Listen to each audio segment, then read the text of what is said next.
Hello, for today's vlog, gagawa tayo ng straight through cable. Siya nga pala, pangalan ko si CJS Cueto, isang BSIS student. Tara na, gawa na tayo.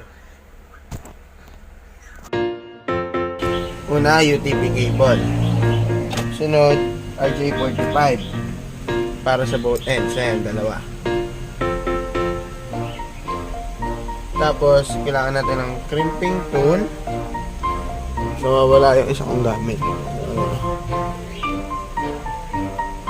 Ito, wire stapler yata to.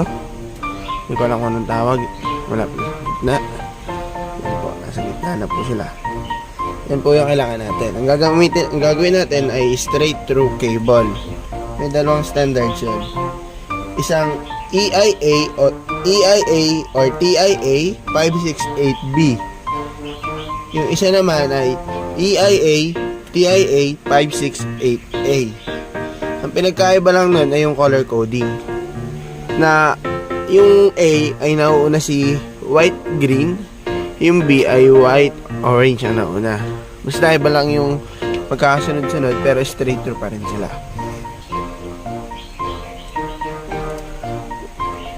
I-strip lang natin itong pinakang shell na ito, itong shell, para lumabas yung mga yun. Iipitin. Tapos iikutin. Paikutin. Yan. Pag naikot na, napuputol na yun doon. Pag naputol, hilahin. Lalabas na yung mga wires. Pagkalabas ng mga wires, may plastic pa na yan. May plastic pa yan. Kaya ating puputulin. Yan. Sunod, yung mga yan. Pag-iwa-hiwalay natin. At pagsusunod-sunod din. Ito yung dalawa. Ang una nating kulay na kailangan ay ang susundin nga pala nating standards ay 568A. Mauna si white, green. Susundan ni green. Sunod, white, orange.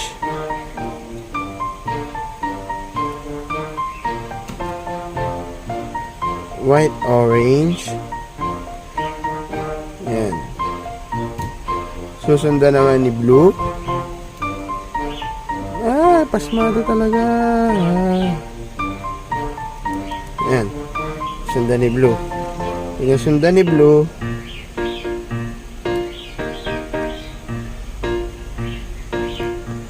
Sunod, white, blue.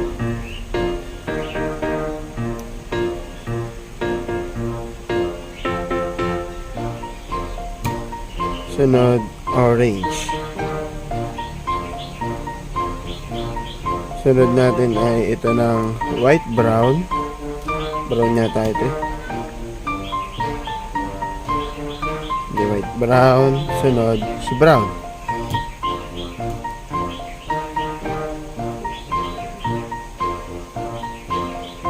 Kagulo.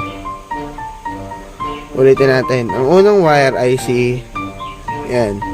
Kita nyo po. Mauna si white, green. Sunod si white, orange. Sunod si blue. Sunod si white, blue. Sunod si orange. Sunod si white, brown. At si brown. Susuklayin nyo yan para maganda. Parang sinusuklayin yan. Tapos gugupitan nyo, babawasan para pantay-pantay. Kasi kita nyo, hindi pantay-pantay, no? Hindi pantay-pantay. Puputulin nyo yan. Sunod yun. Yun. Putol na. Kita na putol. Ngayon, si RJ45, ang hawak ay paganan. Paganan ang hawak ay RJ45. Isusulot. Suot nyo. Yun. Didiin nyo pa. Didiin. Tulak nyo pa. Tulak. Ayan, nakatulak na. At sa tingin nyo naman, nag-assemble naman sila ng maganda sa loob. Sunod, si wire stripper. Si crimper. Ito yung crimping tool natin. Yan. Susulot dito sa part na to. Sunod, ayun. Kitang-kita nyo naman. Yun, napakinggan nyo yung click. Yun ang ibig sabihin, nag-click na, okay na. Naka-connect na yun. Ayun, okay na yan. Sunod sa kabilang dulo naman, ganun din ang gagawin. Ayan, lalagyan nyo ito.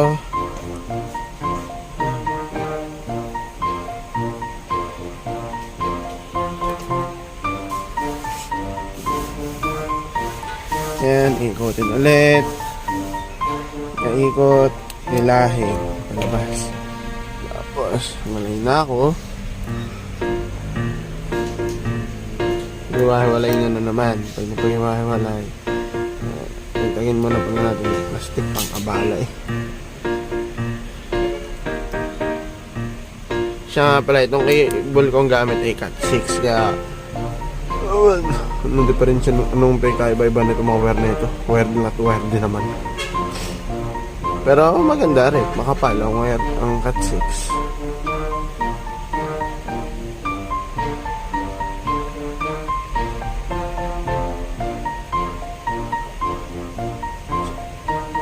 Standard po natin ulit na sinusunod ay 568A. So mauna pa rin si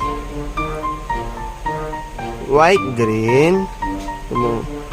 Sunod si green. Sunod si white, orange. Ay.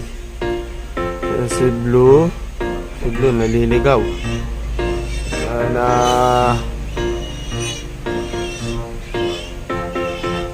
Blue. Sunod si white, blue. Sunod si orange. Sunod yung dalang brown.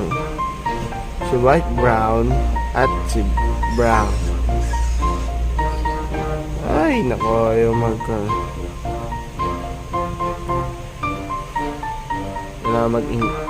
kadikit yung dalawa.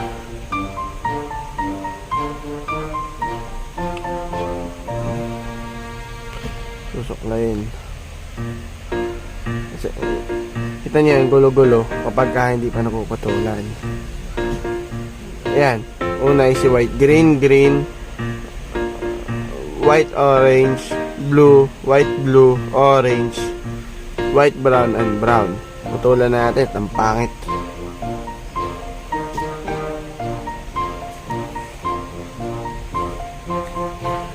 Giwalay na. Yan na. First time ko nga pala ho ito.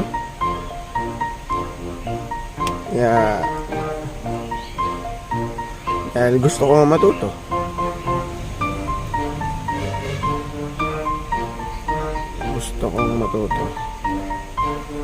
Sunod ko ni si RJ45.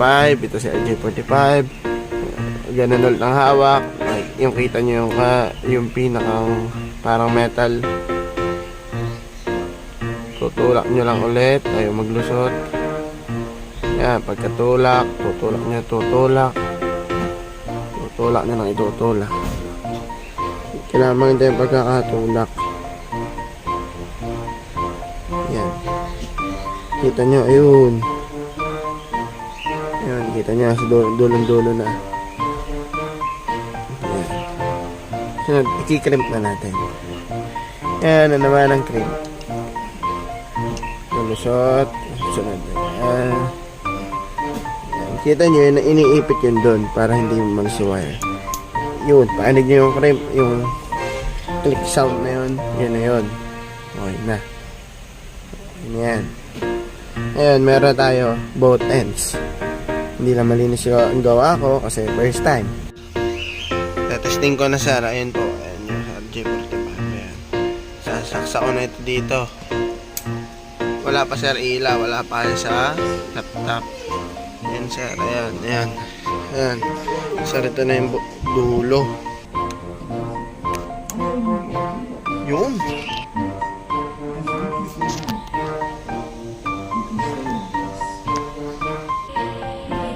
Sir, ito po yan. Kita niyo po, ito yung pangalan, ito po yung SSID ng amin Wi-Fi, yan yung pangalan ng Wi-Fi namin ng modem. Ito po siya, indicator na connected po ako using Ethernet cable. So, ganun nga po pala magawa ng straight through cable. Salamat po sa panonood. Doon na po tayo sa aking kasamahan. Ang susunod na video ay sa kanya na po. Yun nga po sir, ako na po yung kapartner ni CJ and ipa-perform ko ngayon yung crossover network cabling.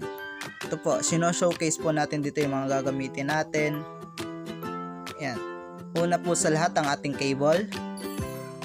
Then ang ating crimping tool. Ang gunting. At ang ating RJ45. Siyempre ang ating cable stripper. Yan. Una po sa lahat, pag magagawa tayo ng crossover network cabling, kailangan po muna nating balatan. Yan, lagay po natin sa gitna ng cable stripper, then ikot natin 2 beses. Yan.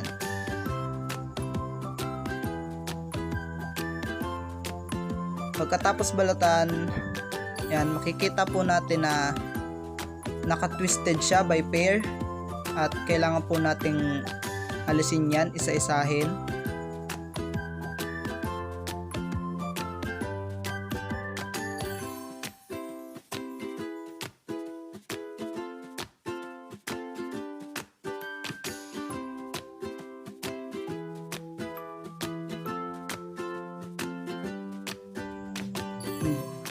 Yan po, kailangan po natin guntingin yung nasa loob nun na plastic, then yan, iniisa-isa na po natin, then ready to arrange na po siya dun sa bicolor coding na pagkakasunod-sunod ng kulay para makagawa ng crossover network cabling.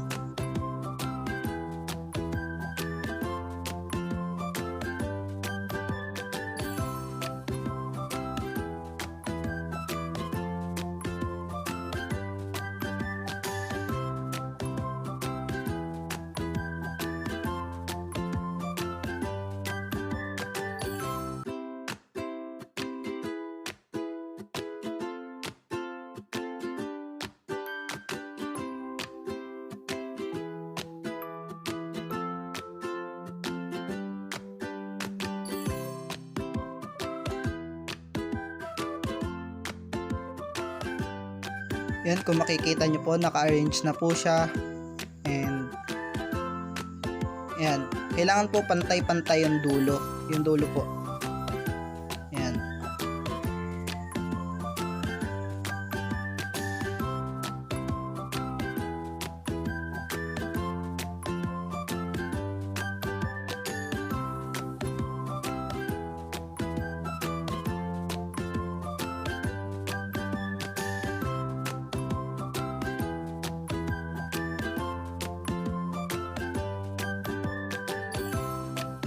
Yan, tapos na po ang arrangement nito. Ipapasok na po yung wire dun sa ating RJ45 at tinuturo po dyan yung kulay gold na makikita sa RJ45 na dapat nakaharap sa'yo pag magpapasok ng wire sa RJ45.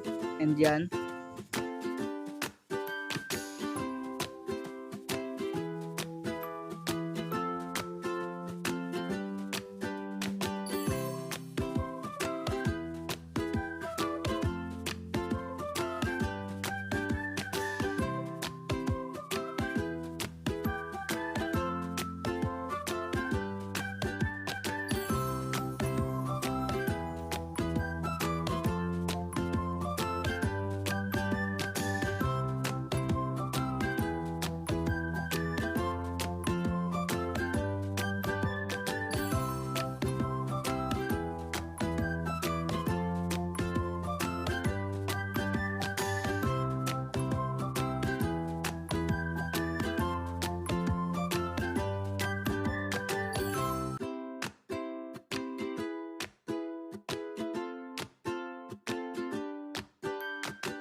At yan, matapos ang mahabang putulan at pantayan, ikikrimp na natin yung ating ginawa. Ayan. Doon mo siya ipapasok sa butas. Ayan. Ayan.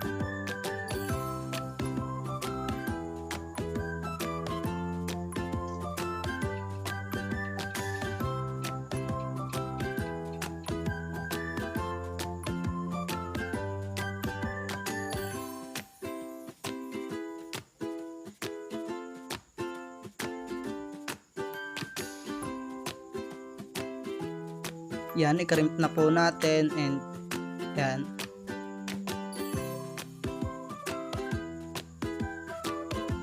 May mapapakinggan po kayong lalagitik dyan if okay na yung pagkikrimp nyo. Yan. Kahit anong hugot nyo po dyan, if na ikrimp nyo na yun, di nyo na po mahuhugot yung wire dun sa RJ45.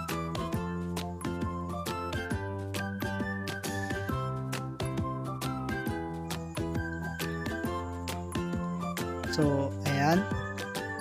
Same procedure lang din tayo and ayan.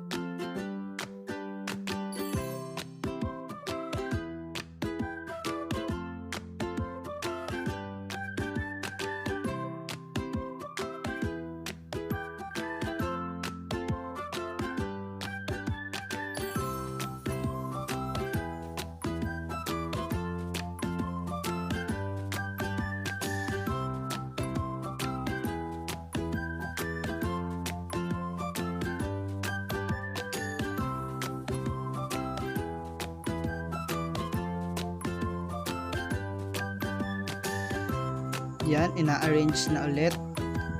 Naayos na ulit yung arrangement ng mga kulay or pagkakasunod-sunod ng mga wired.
Yan, ipapasok na ulit natin yung wire dun sa RJ45 matapos ang ating mahabang putulan at pantayan ulit.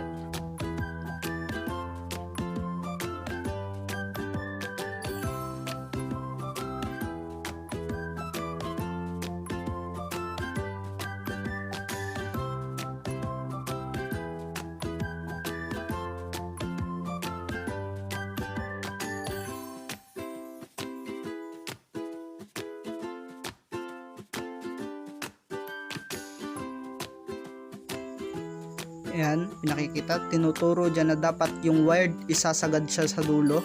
Then, i-crimp na ulit natin.